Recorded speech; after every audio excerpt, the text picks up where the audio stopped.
What's up, beautiful people? It's been a while that I've done this format.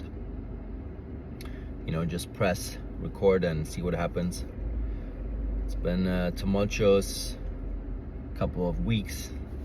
You know how it is when there's family involved, when there's kids involved. Planning stuff gets interesting, and we kind of learn how to be more flexible, right? We learn that there's a certain flow to life, that there's only a few things that you can actually control, and that's basically the only thing that you should try and control, right? And even then, oftentimes it's not possible to control these factors, and one example would be exercise for yourself, right? Exercise that is crucial so you can lead the family. If you're female, it's a little bit different, but in essence you're the backbone of the family. You are the gateway between the male leadership and building a home. In essence, you glue everything together, right? And without the male, just as without the female, this whole system doesn't work properly, right? That's why they try to separate us. That's why they try to impose these thoughts onto us that single parenting is healthy, that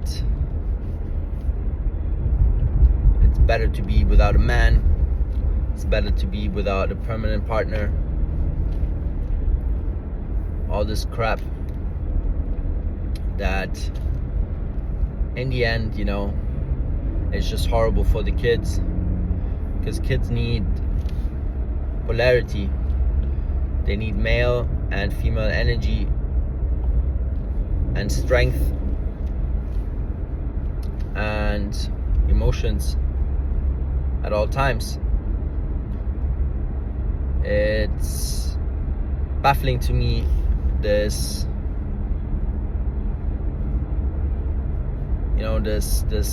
development that I see, that polyamory is suitable for a family structure, and it just isn't.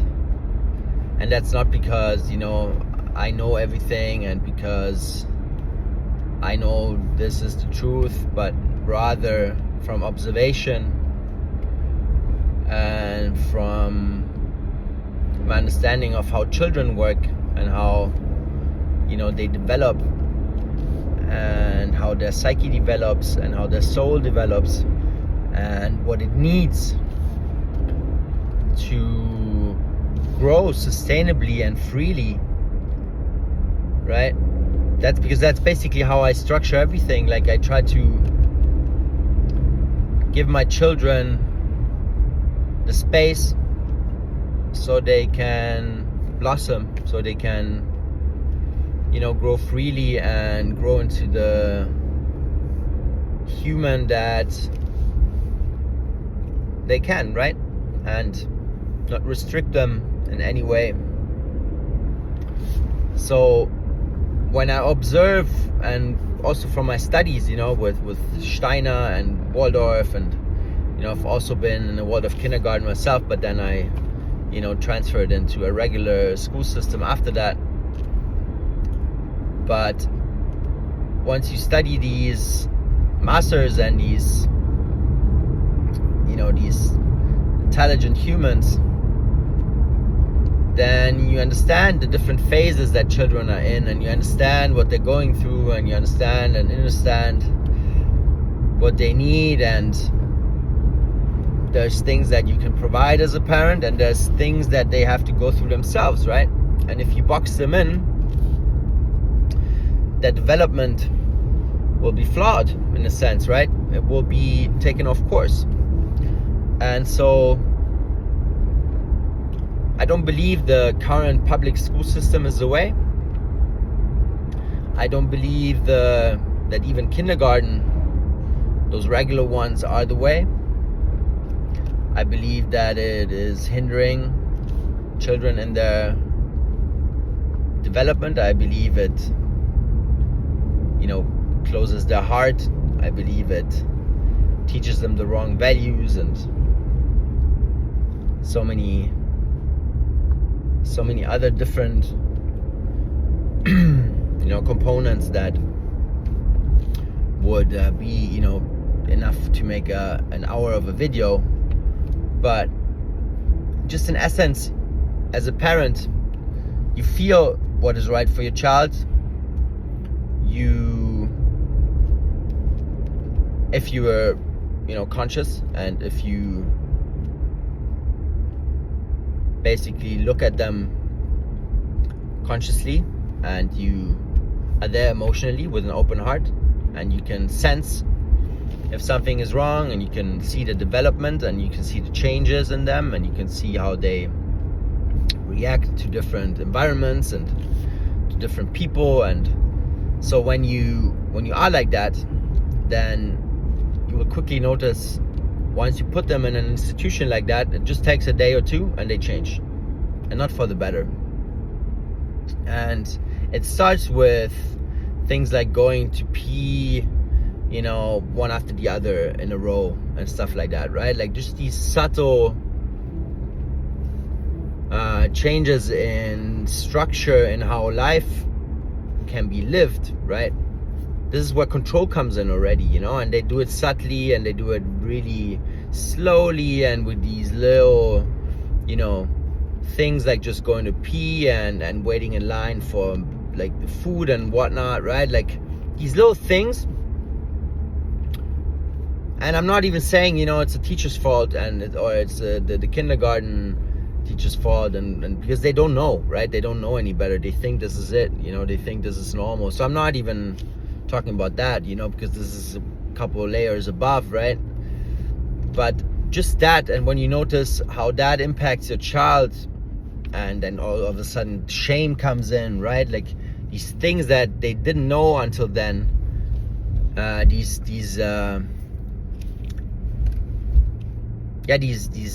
shackles, I would say, almost, right? Like these emotional shackles that they get thrown at, and it's just not pleasant to observe, right? So once you see that, and once you observe, and once you learn, then you will also know that they do need man and woman in their life, mom and dad. They need the fatherly energy, and sometimes the strictness, and sometimes the softness, but they also need the female softness and the female strictness and the female energies and their heart and the different way of teaching them stuff and a different way of leading them. And it needs to be omnipresent.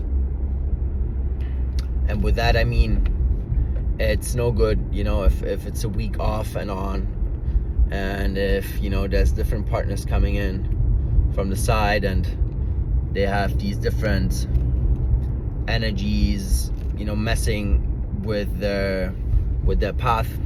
I don't think it's healthy. I don't think it's the way. I don't think it's fair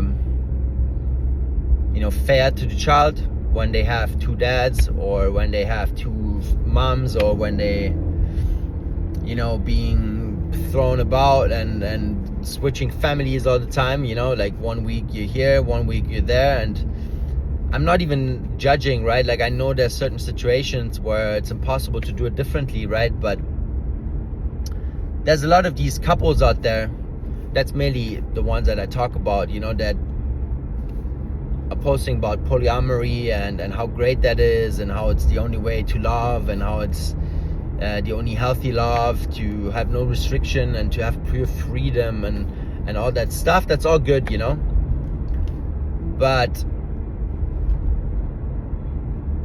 really think about if it's fair to the child if you are a parent to them in that way, you know, without these structures that they do need, and without the healthy balance that they need.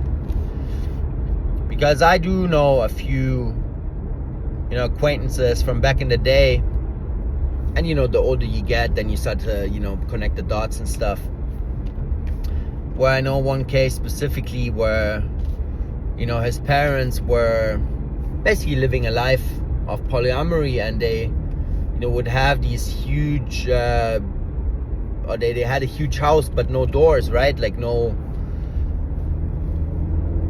separate rooms, let's say, you know, everything would be open, and the parents would have these, yeah, probably you can call them orgies, right?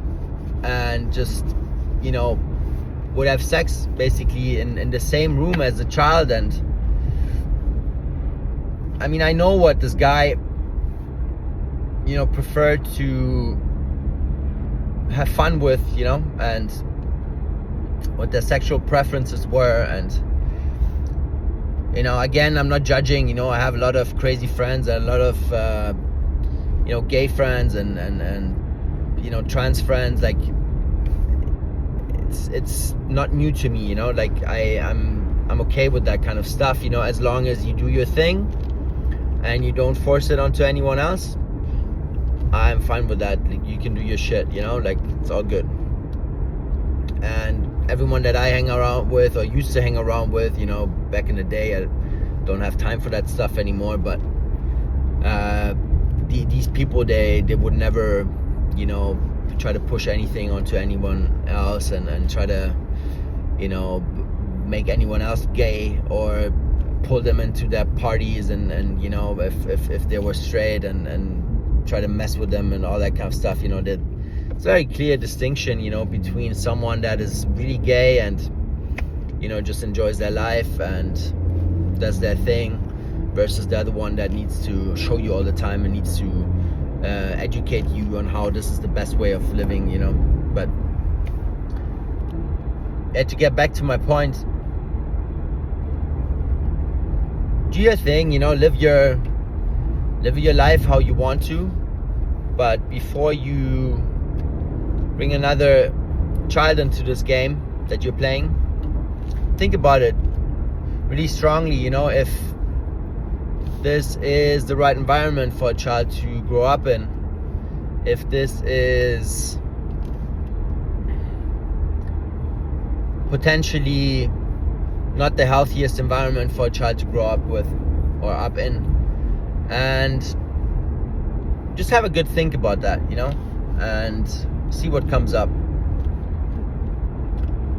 And if you can't find an answer by yourself, maybe look for answers in some of the teachings about children and how they develop. You know, you can study Steiner, always a good way of understanding these development stages of children, and you know, what they kind of are in, and what they're needing in a sense at the age, you know, of 1 to 7. Before that, you know, when in the belly, and you know, when the soul comes in, and then afterwards as well. And just have a read and open your mind a little bit and see what happens, you know. And then you can still decide, you know, if it's the right thing for you. And also, secondly, have a think if you pushing this lifestyle of yours into the internet is actually the right thing to do as well. There's children watching, you know, more than you think. They all have an iPhone. They all have a YouTube account. And yeah, just have a think if you want to be part of this structure that imposes these new thoughts into kids and shapes their thinking. And if maybe certain things are better to be left home, right? To be kept private and to not be talked about online, right? Just food for thought. And again, you can do whatever you want. I'm not judging here. In the end, it's a parent's responsibility to see what they're consuming and to have a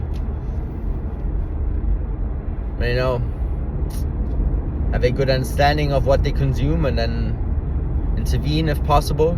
But I'm not talking about these conscious parents that think about this. I'm talking about all the other ones, right, that don't have the capacity to to grasp what goes on the internet, and they just think that it's safe for their child to have a phone at 11 and 12, and that's what I talk about, because they're like sponges still at that age, their brain just pulls in everything and anything. And yeah, I just don't know if it's the right thing to do to push all these thought processes on the web, So yeah, let me know in the comments what you think about these topics. Let's have a discussion. Civil discussion if possible. If that's even possible in the comments. Probably not, but just let me know what you think. And yeah, just have a talk with your children. Have a think about the ways to help them develop in the right direction, in their right direction, because it's their path. It's not your path to impose on them. It's not your decision to choose their path for them, right? For themselves. You have to, or you should, give them the space to choose their path and let them kind of roam around freely and see what works for them and what doesn't, right? And give them the opportunities to find these strengths and weaknesses that they have, right? Because that's ultimately what's the problem with the school system, that we learn nothing about ourselves, absolutely nothing, in these 12 years, 11 years, 13 years, depending on where you are. You have no fucking clue what you're good at. You pretty much think you're bad at everything, or you're really good at everything, depending on how well you can learn by heart and how well you fit into that system.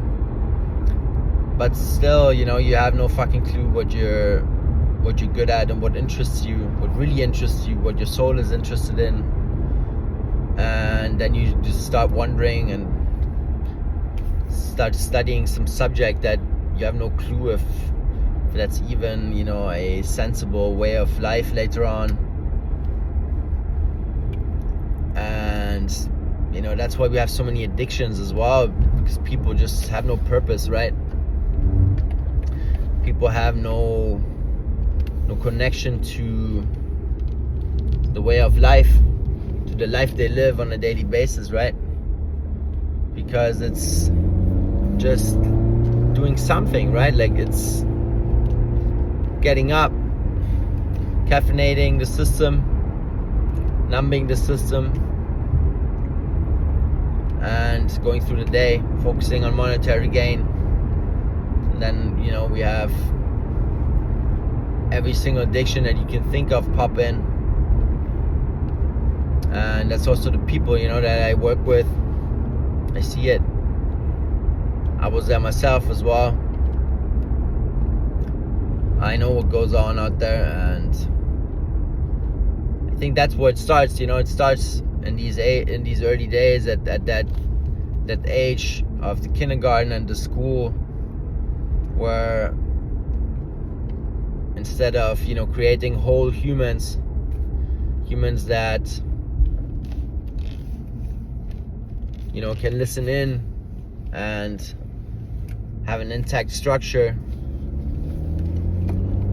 instead of that we create these, you know, half zombies walking around like with no fucking, you know, purpose, and just emotionless and trapped in the system. Some want to call it matrix, but don't like that word in that regard. But yeah, just have a think what could be the right way to raise kids in this world, and if it's, you know, healthy to expose them to different partners